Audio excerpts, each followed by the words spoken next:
Hello students, welcome to Paramount Public School again beta.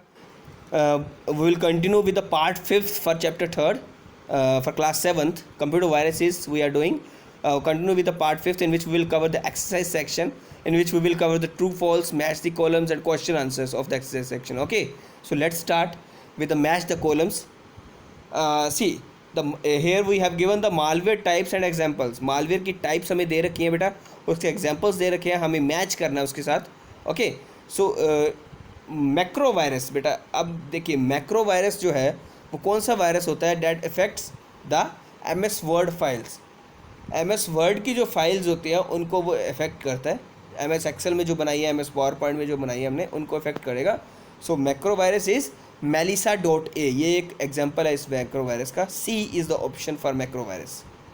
Memory resident virus कौन सा होता है बेटा?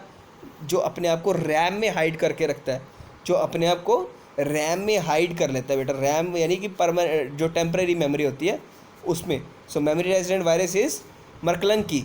E option is the memory resident virus. File infector virus बेटा कौन सा होता है? File infector virus is your file infector virus means जो हमारी जितनी भी फाइल्स फोल्डर्स हैं उनको इफेक्ट करे. Date is called trivial.88.d. ये एक फाइल इन्फेक्टर वायरस है बेटा, the D option. Direct action virus कौन सा होता है बेटा? डायरेक्ट एक्शन वायरस मैंने आपको बताया था कि ये रूट डायरेक्टरी में होता है. डायरेक्ट एक्शन वायरस जो होता है ये हार्ड डिस्क में डिफाइन होता है और ये आपके जो भी रूट डायरेक्टरी फाइल्स होती है उनको इफेक्ट करता है. Direct action virus that is called Vienna virus, मैंने बताया था, very dangerous virus. B. And boot infector virus बेटा जो बूट सेक्टर को इन्फेक्ट करता है, that is called disk killer. Okay, so these all are the types of viruses, examples of viruses. See, first C, second E, third D, fourth B and fifth A. Okay, next we come with the true and false. The first statement is a computer virus attaches itself to a number of host files or processes. Computer virus अपने आप को आगे increase करता जाता है और जितने भी कंप्यूटर्स होते हैं, जितनी भी फाइल्स होती हैं और जितने प्रोसेस होते हैं उनमें अपने आप को रिपीट करता है. Is it true? येस बेटा, it's true statement. Second one is a file infector virus install itself as a part of operating system. बेटा कौन सा वायरस था जो अपने आप को as a part of operating system install करता है? Is it a file infector virus जो ऐसे लगता है कि ऑपरेटिंग सिस्टम का ही पार्ट है? It's not a file infector virus, it's a memory resident virus. Because क्या है, ये अपने आप को रैम में और ऑपरेटिंग सिस्टम में हाइड करके रखता है. सिस्टम को ये लगता है कि ये ऑपरेटिंग सिस्टम का ही पार्ट है. It's a false statement. Unlike a virus, a sweeper does not need a host program to run itself. बेटा वो कौन सा वायरस है जिसको होस्ट प्रोग्राम नहीं चाहिए रन करने के लिए? वायरस को हमेशा कोई ना कोई सॉफ्टवेयर चाहिए आपके सिस्टम में आने के लिए. आपको सॉफ्टवेयर डाउनलोड करोगे या किसी नेट के थ्रू तभी वायरस आपके सिस्टम में आएगा. बट ये क्या है, ये क्या sweeper does not need a host program to run itself? क्या स्वीपर वो है जिसको कोई होस्ट प्रोग्राम नहीं चाहिए, यानी कि कोई भी सॉफ्टवेयर या किसी भी चीज़ की हेल्प नहीं चाहिए? नो बेटा, it's a false statement. That is called वोम.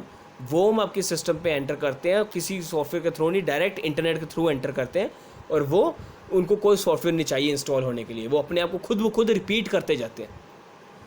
A flash drive में act as a vector for infection. Yes बेटा, इट्स अ ट्रू स्टेटमेंट कि फ्लैश ड्राइव जो है एक कंप्यूटर को इफेक्ट करेगी, उसके बाद दूसरे कंप्यूटर को करेगी और जितने भी कंप्यूटर के साथ हम उसको ज्वाइन करेंगे वो सारे कंप्यूटर्स वायरस के थ्रू इफेक्ट हो जाएंगे. Okay, now the fifth one is a computer infected with a virus may frequently shut down by itself and restart. Yes, it's true बेटा. मैंने बताया था अगर जिस कंप्यूटर में वायरस आता है वो अपने आप शट डाउन होते जाता है, ये अपने आप रीस्टार्ट होना शुरू हो जाता है. ठीक है, सो ये this is a symptom of virus, so it's a true statement. Next is last is your answer the following option, the E section.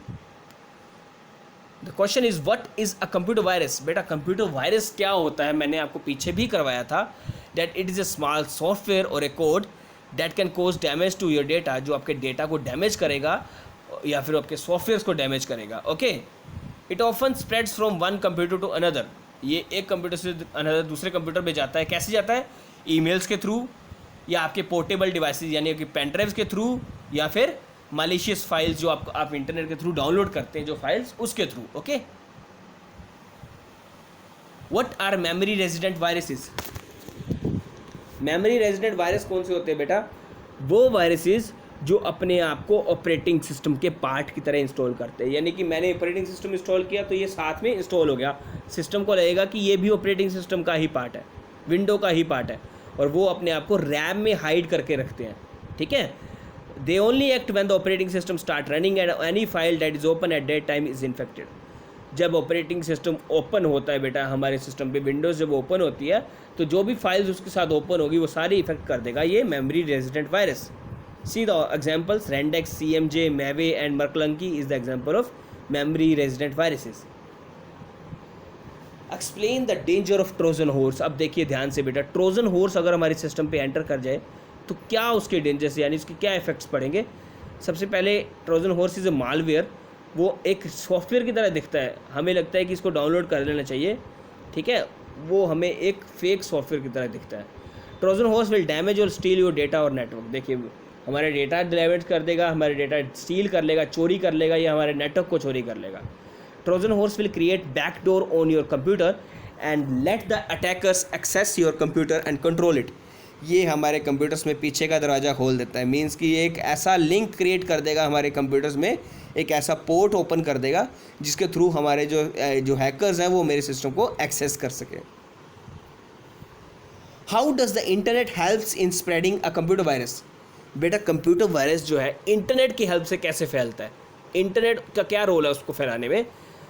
As internet transmits the data from multiple sites. बेटा मैंने आपको बताया था कि websites के through internet जो है अपने डेटा ट्रांसफ़र करते रहता है। सभी वेबसाइट आपस में ज्वाइन होती हैं, और सभी वेबसाइट जो आपस में ज्वाइन होती है, जितने भी वेब पेजेस आपस में ज्वाइन होते हैं, date is called world wide web.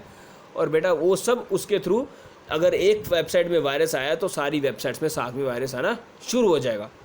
Okay, और वो हमें मालवेयर्स हमारे सिस्टम पे एंटर करना शुरू हो जाएंगे। ओके,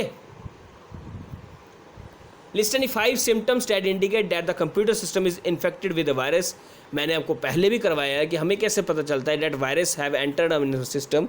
वो 5 पॉइंट बताने हैं जिससे पता चल जाए। The first one is your computer slows down, processing speeds धीरे हो जाएगी बेटा उसकी। Your computer system has less available memory than it should. मैंने बताया था कि अगर 1 GB की डाटा है, मुझे लग रहा है 1 GB स्पेस है, तो वो उसमें आधा GB बताएगा, आधा GB वो हाइड कर देगा। अननोन प्रोग्राम्स और फाइल्स आर बीइंग क्रिएटेड, यानी कि अपनी मर्जी से ही फाइल्स क्रिएट हो रही हैं, अपनी मर्जी से शॉर्टकट क्रिएट्स हो रहे हैं। प्रोग्राम्स और फाइल्स बिकम मिसिंग, जो मेरी फाइल्स हैं, प्रोग्राम्स हैं, यानी जो सॉफ्टवेयर्स हैं या जो कोई डेटा है वो सारा हाइड हो जाएगा, मिसिंग होना शुरू हो जाएगा।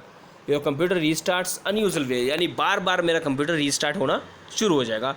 So these are the 5 points by which we came to know that our system is infected by the virus. So these all with the question answers beta, and these all with the chapter also. आपका chapter यहीं पे end होता है। We have done all the chapters, we have done all the question answers, exercise section. So आप इसको अच्छे से पढ़िए बेटा, जो समझ नहीं आता है उसको हमें बताइए, we will repeat it again. Okay? So thank you so much बेटा।